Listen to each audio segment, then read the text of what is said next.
Please welcome Ithaca-based artist Sarah Sutton.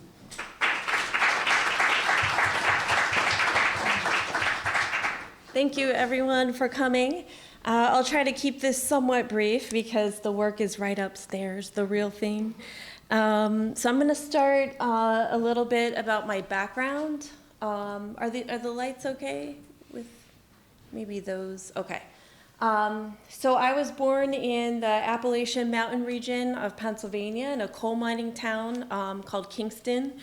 And these early, I'm going to talk about two places I lived as a child, and they had a big impact on kind of what I was drawn to visually. So this town rested over flooded coal mines. So I was very used to seeing, and they're not there anymore, but coal breakers up on the mountains, orange acid mine drainage coming from various streams coming from the underground flooded mines, and also comb piles. So that's what this is. It's kind of unusable parts of the anthracite coal.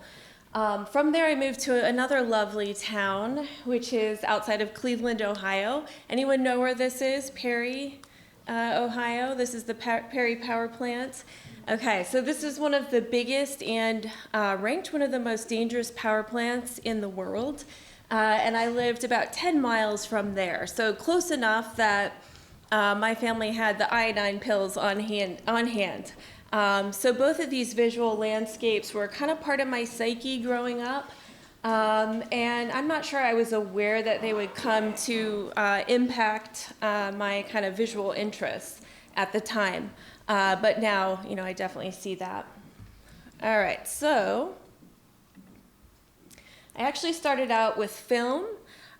This is an early film I did from, about 20 years ago. And it was shot on Super 8. I edited it deck to deck on video. And it's interesting that, the kind of imagery is still very similar to what I'm doing now.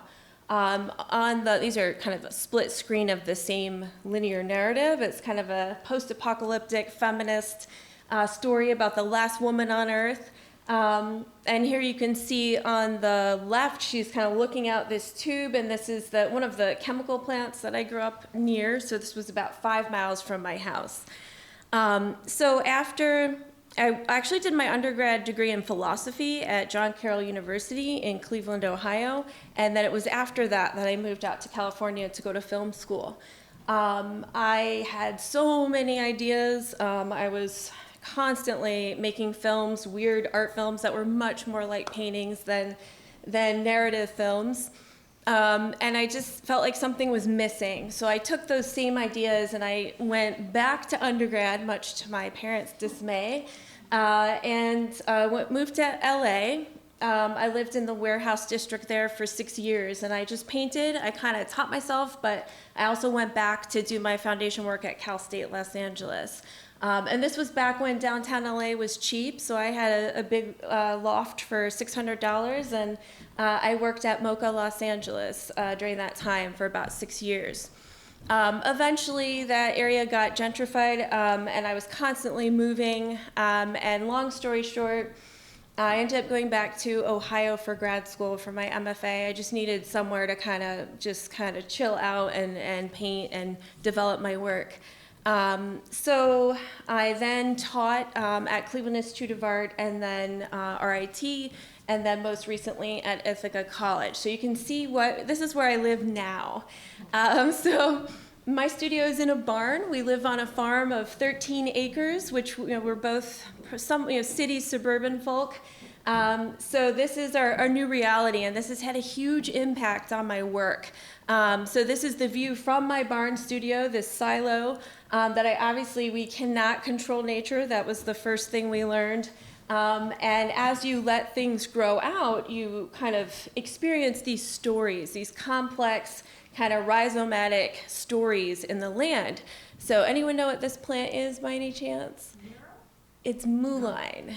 I don't know who said that, but mullein. It's was a colonial import. And so we didn't plant this. You can buy this and plant it. It has some medicinal uses.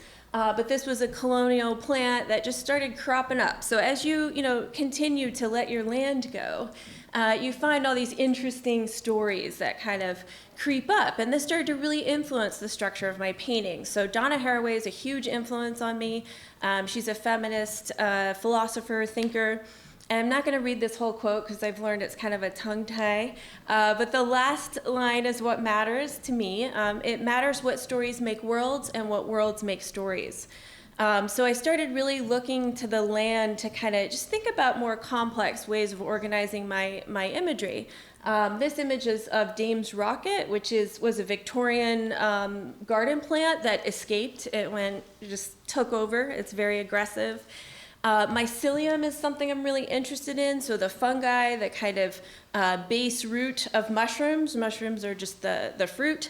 But that root is a network, and there's a lot of people who compare that to the internet. So all of a sudden, my kind of post-industrial apocalyptic world started to be influenced by this overgrown nature around me. And so I'm going to kind of go through some of these early paintings, and some of these are upstairs, some of them aren't. In this first part of this body of work, so I would say this work started in about 2015. I was much interested in just abstraction. So I was thinking of these kind of human-made references mixed with natural. Some of them were just shots of kind of paint blobs and various kind of things I would find. But to me, they were very much just adjectives of those things. I was interested in creating weird spaces. I would do a lot of models. But there was no obvious, I was really kind of identifying with these as abstract paintings. And I'm just juxtaposing some images that kind of mimic the structures of the paintings as I go through. And then this early work, I found myself just inevitably coming back to stories, and didn't feel like who I was, but I embraced it. So in this piece, I used the first railroad station in France as a little snippet in this image. And I found myself just using that to kind of propel this weird, nonlinear story, really, or a bunch of stories. And this snippet here in the middle is actually a bunch of advertisements that are kind of balled up, and they're up over the top. So that leads me into some paintings that inspire me. I think that gives my current work a little more context. I'm sure this is a pretty educated crowd here. I'm sure you've seen these, so I won't go too much into depth. But the Jericho painting is absolutely amazing to me, and just kind of marking that transition, kind of showing us the failed Enlightenment ideas and the composition and the light, the drama of this and how big it was, and the fact that it centered on something that was happening in this time period. Cézanne. So, I do think a lot about history painting in a kind of tongue-in-cheek way. So I think during this time period, we don't read a lot about history painting. Everyone was painting everyday things and really focusing on perception and sensation. But what I take from Cézanne is just this real choreography of the eye. So positioning the different viewpoints throughout the painting, using multiple viewpoints, and really kind of doing away with Newtonian ideas of that fixed viewpoint. And coincidentally, this is happening alongside of Einstein's ideas of space-time. And then Picasso's Guernica, I think the influence here is obvious, just the grayscale, the drama, the sense of abstraction. And then last but not least, I absolutely love Andy Warhol's Disaster series specifically for the repetition and the kind of the open source, using these kind of news photos and then transforming them. So my current work, as I said, really starts to center more on a loose narrative, but I think of them in if anyone's read Lev Manovich, like a kind of database narrative where it's definitely not one place in time, it's not a story. It is, kind of these, almost like those organic structures I was showing, these kind of rhizomatic, weed-like units that intertwine and intersect. So the first thing I'll do is just kind of research an idea. So for instance, grids and piles, and that's a very common thing I'll think about. And I'll just leaf through these because I'm really looking at images as, just kind of looking at their visual qualities and kind of what they do. And you may recognize some things here. Okay, so what happens when I make everything a square and a database, kind of like you would put on your website, is that time starts to become irrelevant. You're kind of time traveling. This is an image from the Chicago meatpacking district in the 40s, and this is a contemporary image of an Amazon warehouse. So they just kind of become, pattern and kind of similarities among, really disparate things and also disparate times. So that's how I will start. And then after that, I kind of, what I call process the imagery, look for patterns, look for structures, that kind of transcend time and place and linear narrative. This is a model stand I had built. I was rigging this up for years with paint cans, and but eventually I had this built so that it's almost like an analog Photoshop where I can put different information on different layers and consider it from the top. So I think of them almost like screens. I'll often shoot a photo of it and then work from that. Sometimes I'll put things back over a painting and then trompe-l'oeil paint that object or image back into the painting. So, and I try to stay open in this process. I've got, a general theme. I use drawing to kind of, these are super blurry, but to try to figure out what I'm doing and combine things, kind of map things out. And then I also, just figure things out within the process of painting. So I use a lot of sanding sticks and sanding to actually take things out. This big painting that's upstairs, at one point I said, I want to have an actual colonial ship in there, and it's very hidden. I won't tell you where it is, but I did appropriate from this kind of maritime painting book. It kind of took ideas for images of a specific ship. So some of the current work, which you'll see upstairs, it now does center on a historical event as my starting point. It's not in a straightforward way per se. So this one is called Imperial Sugar. I was inspired by the Imperial Sugar plant explosion in Georgia. I believe it was 2010. I've got a lot of dates in my head right now, but around that time. And the huge plant had been cited ever since the Industrial Revolution, so about 100 years for having too much particulate in the air. So the sugar dust actually combusted and created this horrific explosion. So I just kind of studying this, and I notice a lot of these loose narratives really do center on the transition from industrial to kind of information society in some way or another. And I think a lot of that has to do with my background, my interest in that. I started to become really interested in how the eye is moving. So I did some eye tracking research with a neuropsychologist from Hobart and Smith, and I had 6 subjects come and look at my paintings, and this was really interesting. I learned I'm definitely not a scientist because Dan Graham is his name, and he wanted to, can we turn this into a study? What can we do with this? And I was just I just want to look at them looking at my paintings for hours, right? But what I did learn was just that people generally went, each color is a second, so I believe this was only about 6 or 7 seconds, but if you let the video extend, you see that people either go top down or bottom up. So people either went to the details and then theirs got crazy zigzaggy like this, or they started with the whole and then they got kind of into the clusters. So I found that really interesting. I don't think it directly, did anything with my work, except, kind of inspired maybe some new compositions. And then this is loosely based on the Deep Horizon oil spill. I'm very much bringing in a lot of references to kind of cultural amnesia and leisure, as I think is pretty obvious. And I play a lot with scale, and I think you can see that in person probably a little better. But these are oil buckets, and next to some of the really close things, they seem totally out of scale. I had someone look at it and say, she thinks that they're oil buckets, but they're probably jars because of the scale. But if you look at the people in back actually cleaning up the oil spill, they are to scale with that layer. So just things I think about that really have a lot to do with kind of how the eye moves around. This is the tiniest painting I've ever painted, and I will never do that again. It is 6 by 6 inches. They actually had to use some magnification to paint it. But this intimacy of it was really powerful to me, and this topic was really hard, and I feel like that comes through in the painting. So this one, I was researching garment industry and just different kind of abuses in that industry, and I found this Rana Plaza collapse from 2014. And as I was searching, I was thinking of doing this like huge painting, and as I was doing that, my daughter, who at the time was 4, her searches started kind of merging with mine. So like the algorithms somehow got mixed.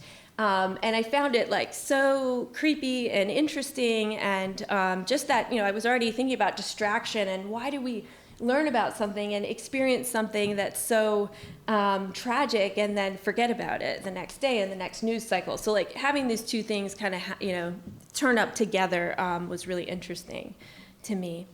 And then last but not least, I'll talk a little bit about this. This is my latest painting, the biggest I've done. After I just recently got tenure, and after I did, the paintings got very big, and I hope they get bigger. I have a lot more fun painting large, just the marks and the kind of physicality feels right to me. They are on panel, so I don't know how much bigger I could go, a little bit bigger. But this one, I was really thought about it as kind of almost a poem, or not a poem, but kind of a study of kind of global shipping in a way. So a lot of different storylines. Up here on the top left is the lithium mines. There's a lot of, there's a whale here that's kind of embedded in the image. There's some more references to oil. Here is also an oil spill is what the smoke is coming from. And then kind of pirate ship references from theme parks. So I was doing a lot of reading. I was actually rereading Moby Dick and a lot of different kind of readings about early capitalism and thinking about global shipping. And so here's some installation shots. This was a recent show at Syracuse University, and this was at the Katona Art Museum. Okay, and that's all I got. Any questions?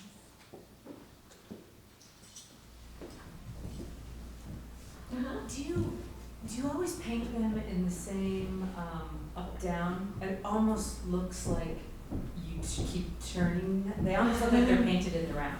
I think subconsciously I do stuff like that. I taught 2D design for years, and that's something I always told my students, like keep flipping your frames. So I'm not sure, I think I often do actually, like I'll take a layer and then reverse it. I think it is built into the process, but usually not the finished product, if that makes sense. Right, once you get closer to the end. Yeah, then it stays one orientation. Yeah. Good. No? Okay. How do you choose your topics to work on? Okay, that's a really good question. I feel like it's completely intuitive. Like I don't have a good answer. I really believe in that kind of gut intuition, and I've tried to kind of keep myself free enough to always listen to that. And I think it's just mostly coming from my background and things that I'm drawn to. Intuitively, somehow, I'm not sure, but it's definitely more of a psychological draw and completely intuitive. And then, I do think my family history, I do come from a long line of like manual workers who use their hands, so that kind of reality of, and in college, I think another interesting thing is I actually worked at a toy factory that ended up moving to China. And one of my various jobs. But I do think that everything does center on that kind of transition, like what that meant for my family and the kind of regions that I'm from that are pretty blue collar. So how well thought out is the painting from the, you know what, you kind of have a vision of the finished product? And the other question is like, how certain are you when you're done? How do you Now think, that is a how do you great determine question. when you're done? Honestly, I think it took me 2 years to figure out when these paintings are done. And a lot of these I thought were done, and then before this show, I was like, oh no, they're not done. Once I got one that I really loved, which was that huge one, I was like, okay, I know when these are done. I'm not sure I can put it into words, but knowing when they're done is just feeling like there's enough moments that are kind of collapsing into marks and paints and abstraction, and enough moments that kind of lead your eyes, and that those kind of come together in a way that there are some paths that you could follow in the image. And in terms of what do I have in my head, I actually weirdly do have usually a very specific image in my head. I'm not sure it's photographic in that it looks just like, what I end up doing, but the kind of sentiment of it feels, it is very specific, and I feel that drives me a specific kind of feeling about the painting. That's such a wishy-washy answer, but anybody else?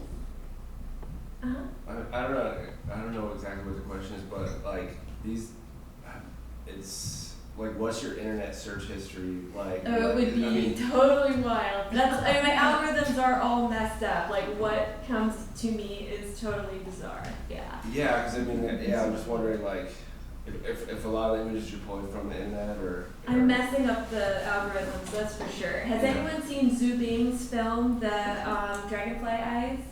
Super inspiring to me. It's all done on open source. So they take, the film director took public surveillance film in China. This is a very recent film.